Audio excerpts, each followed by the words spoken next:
Hello class, this is Demetrius Wilson with BA 156. We are now on to writing preparation. As they say in project management, proper planning prevents poor performance. Our learning objectives for the class are: explain why preparation is important in business writing. Always better to prepare, write in a clear and consistent manner as opposed to just blurting it all out there and hitting send. Think critically and employ strategies to overcome common fears of writing. So some people do fear writing. Some people have, just common phobias that people judge our work and things of that nature. We all have that. Understand who, what, where, why, when, and why, and how as features of writing those purposes interact with that. Describe the planning process and essential elements of a business document. Other learning objectives are: compare and contrast ways of knowing your reading audience. You have to know who you're speaking with, know who you're talking to. Otherwise, you won't be able to communicate properly. Conduct research and investigation to gather information. Is it primary research that you do yourself? Is it secondary research that you get from a publication or something of that nature? Understand how to be ethical, avoid plagiarism, and use reputable sources in your writing. So many unreputable sources out there on the internet. Demonstrate your ability to manage your time and successfully conduct research and investigation for a writing assignment. There is time that is involved in investigation. Understand different types of reading and analyzing that business documents encounter. Demonstrate how to write for skimming and for analytical reading, right? Obviously, you can tell by those two words, skimming and, analytical is more of a deep dive, and at least one written document of each kind. And as we dive into the chapter, think, then write. And that's always a good advice. Think and then write. Don't just write. Writing preparation. So it is important to know when you're most productive. Are you most productive in the morning, at night? Some of you guys are night owls. Some of you guys are morning people. It just depends, but you should know yourself. To be productive, you have to be alert and ready to work. So if you're not a morning person, you may not crank out the best document at 6 o'clock in the morning. You don't need to be in the quote-unquote right mood to write. So I'm not in the writing mood as of yet.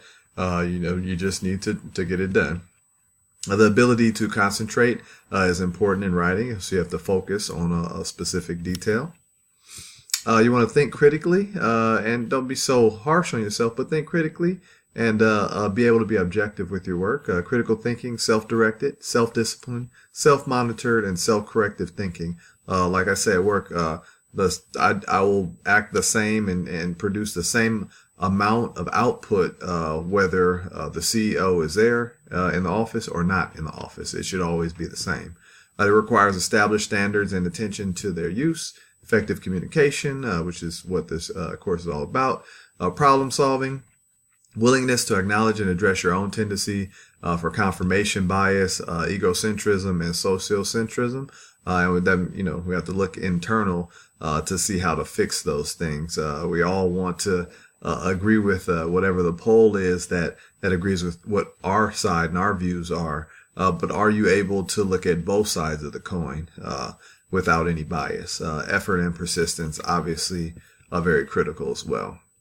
So speaking of those, confirmation bias, when you only pay attention to the information that reinforces your existing beliefs and ignore or discredit information that contradicts your beliefs. So if something agrees with what you believe, then you agree with it. But if you see something that contradicts it, then you don't agree with it at all. And that's, you should be more objective than that. You should see things for yourself, have your own mind.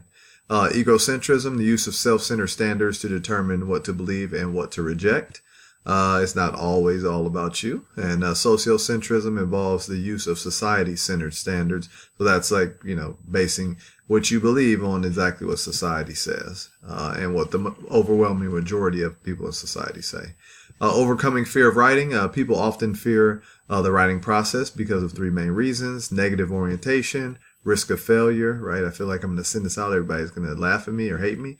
Fear of the unknown. And we have to kind of get into the unknown. Don't make it the unknown. Make it known. Get in there and figure out what it's all about.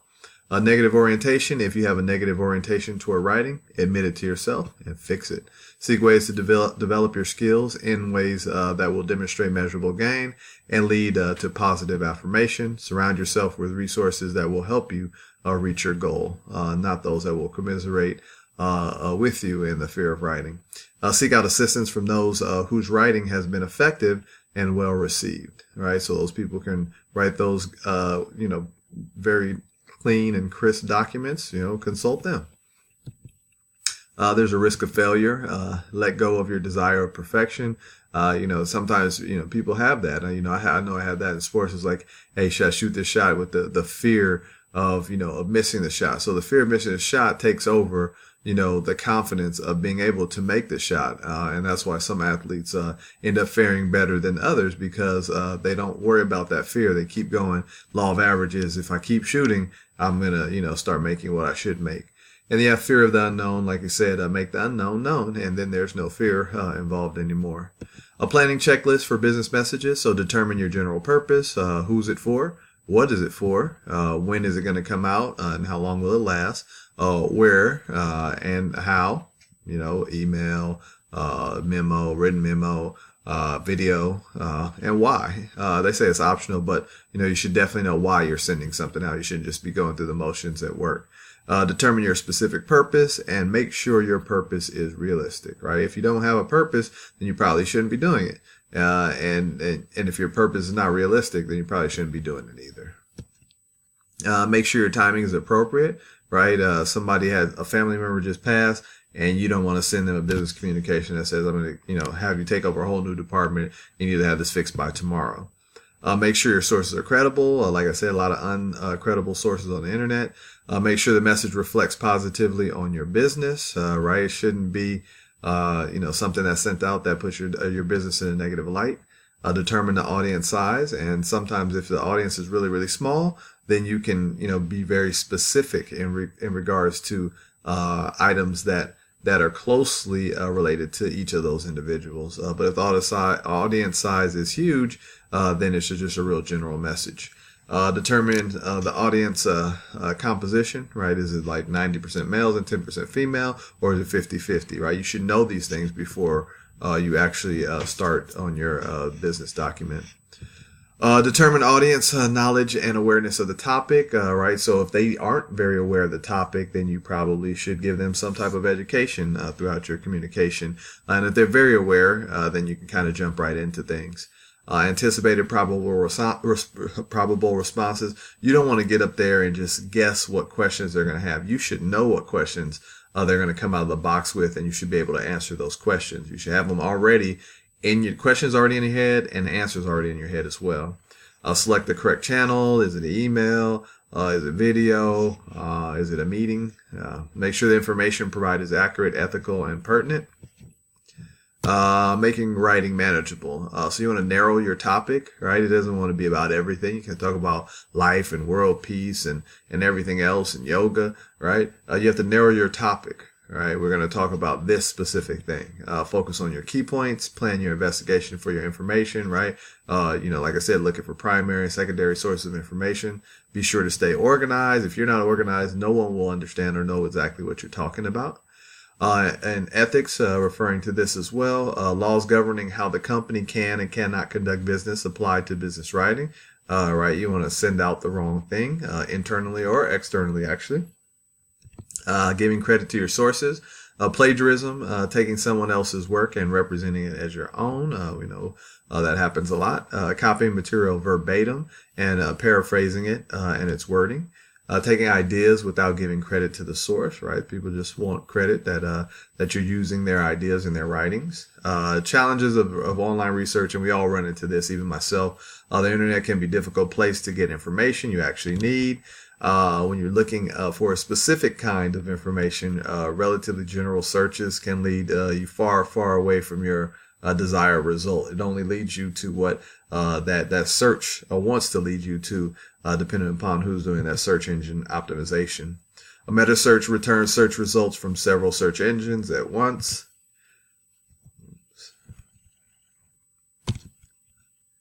And evaluating your sources, you have to evaluate, especially like I said with the internet. Most online information is incomplete, definitely outdated, a lot of times, misleading, oftentimes, and downright false here and there. So you have to evaluate your sources. Therefore, it is important to look beyond the surface of a site to assess, right? You need to do a little bit deeper digging. Who sponsors it, where the information displayed comes from, whether the site owner has a certain agenda. So for instance, if I'm looking up to buy a Max Trainer and I find the site like, oh, this site has a lot of stuff about it. Is that site sponsored by Max Trainer and they're just giving you their unobjective opinion? Or is it sponsored by somebody else and they're giving you an objective opinion on all the cardio devices? Documents that represent quality reasoning have the following traits. Clearly articulated purpose and goal, right? Here's our purpose, here's our goal. Clearly articulated, people know and understand it, clear and concise communication. A question, right? What is the question? What is a problem or issue to address, right? The question, problem / issue to address is that there's a lot of emissions in California. And how you address that? You address that with electric vehicles. Information, data, and evidence that is clearly relevant to the stated purpose and goals. Inferences or interpretations that lead to conclusions based on the presented information, data, and evidence. A frame of reference or a point of view that is clearly articulated, right? And you hear them over and over again, clearly articulated. If we're not communicating, if you're not understanding what I'm saying, then that's not communication, that's miscommunication. Assumptions, concepts, and ideas that are clearly articulated. So again, evaluating your sources, information literacy is an essential skill set in the process of writing. Business writing, like we said, you need to have a mentor that reviews these things for you as well. Completing your research and investigation, you want to make sure that you manage your time because this can, it can turn into something pretty time consuming. Compile your information, has 7 major steps. You have sensitivity, exposure, assimilation and accommodation, incubation, incorporation, production, and revision, right? You produce it, you go back, you revise it, you re-release it. Reading and analyzing techniques to help the reader grasp key points in the case of longer pieces of writing. So a lot of times these, some pieces are quite long. It's not just a paragraph, it's not just 1 or 2 pages. Sometimes it can be 5 pages. So you have to have techniques to help the reader get those and stay tuned in on those key points. Present an executive summary at the beginning of the document. Use boldface headings as signposts for the main sections and their subsections. So a lot of great subsections in there, but you want to make sure that you have the executive summary with all the main sections as well. Where possible, make your headings very informative. Within each section, begin each paragraph with a topic sentence that indicates what the paragraph discusses, because we want to bring everybody back to square one and get them, thinking in the right path.